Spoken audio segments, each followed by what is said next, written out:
kahit hindi nga maganda ang panahon, pumunta pa rin kami sa IKEA. IKEA nga pala ang tawag nila dito.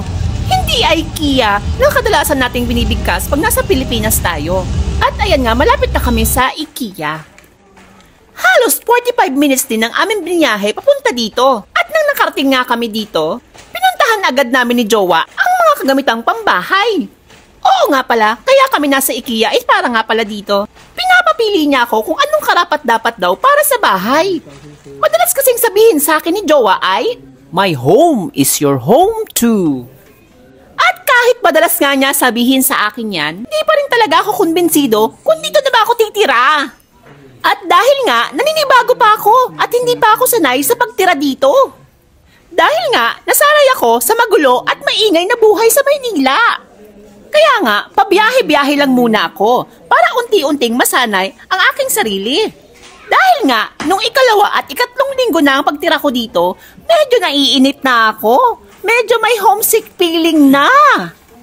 At dahil wala nga akong mapili at hindi ko alam kung ano ang kanyang taste, medyo nakakaramdam na rin ako ng gutom. Ang sabi ko, kumain kaya muna tayo.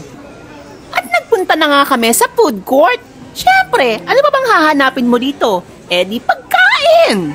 Siyempre, pag nasa IKEA ka, hindi mawawala na tikman mo ang kanilang famous meatballs. Umorder na nga si Jowa, 12 pieces na meatballs sa kanya at 8 pieces naman sa akin. After 10 minutes at dumating na rin ang aming pagkain. At ito nga pala ang aming kakainin. Merong cake, french fries, meatballs, green peas, at sanglingon berry jam. Jam nga pala yun. Akala ko ketchup. Pinicturan ko nga muna bago kami kumain at nag-selfie. At pagkatapos nga namin kumain, bumalik ulit kami sa pamimili. Sa totoo lang talaga, wala talaga akong mapili.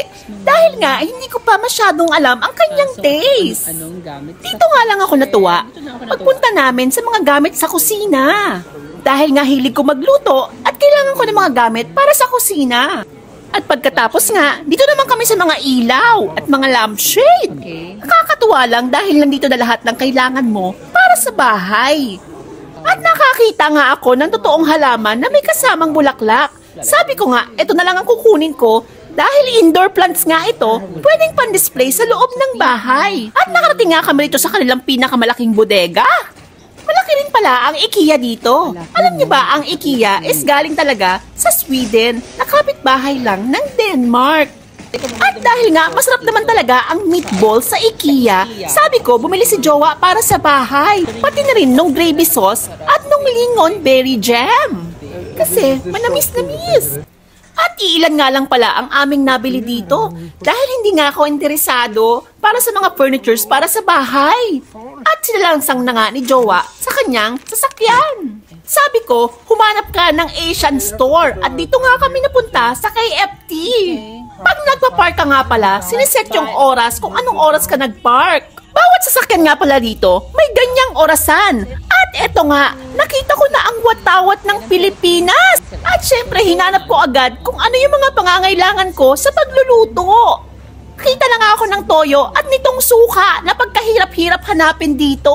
Iba-iba kasing klase ang suka nila dito. Mas masarap lang kasi ang suka natin pag nagluto tayo ng adobo. At kahit mahal nga ang presyo, binili ko na kung ano yung mga kailangan ko. Marami nga palang klase ng pansit dito. May Miki, bihon, kanton, at kung ano-ano na galing sa Asia. Siyempre, iba pa rin ang Miki bihon o yung bihon lang. Meron nga din palang miswa. Siyempre, bumili lang ako ng bihon lang para ipapatikim ko kay Jowa. Meron nga pala mga kape, fish balls, kikiam at ang century tuna na walang kamatayan. Meron din syempreng mega sardines na nakakamiss sa lasa ng Pilipinas. At iba-ibang klaseng pampalasa ng Pinoy. Kumuha nga rin pala ako ng bagoong. Pinili ko yung medyo maanghang. At nakakita rin ako ng pangsinigang. Pati meron din mga alak na emperador at merong soju. Oo nga pala, yung presyo nga pala ng sardinas dito is 26 pesos sa Pilipinas. Pag kinonvert dito is para bumili ka na ng 4 na piraso ng sardinas sa Pilipinas.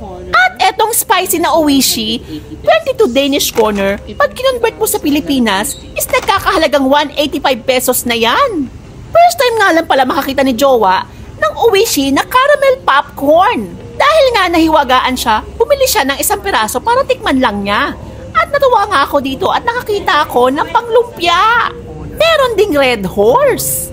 At meron ding San Miguel Beer. Meron ding kamoting kahoy o yung kasaba. Meron ding bangus. Nakakamiss na ang isda. Hindi nga ako pwedeng magluto ng isda sa bahay dahil ayaw nila ng amoy ng isda. Nakakamiss nga naman talagang tunay ang mga kutkuting Pinoy o mga chichirya. At dahil nga hindi ko muna craving sa mga chichirya, nagtingin-tingin muna ako at kinonvert ko ang mga presyo nito sa presyo ni Denmark. Napansin ko nga lang is times 5 or times 4 ang presyo dito. Meron din palang mga Lucky Me dito, may beef at chicken. Nagbaon nga pala ako niya nung dumating ako sa Denmark, pantawid gutom. At natapos na nga kami sa pamimili. Nakakatuwa nga at nahanap ko to. Bye!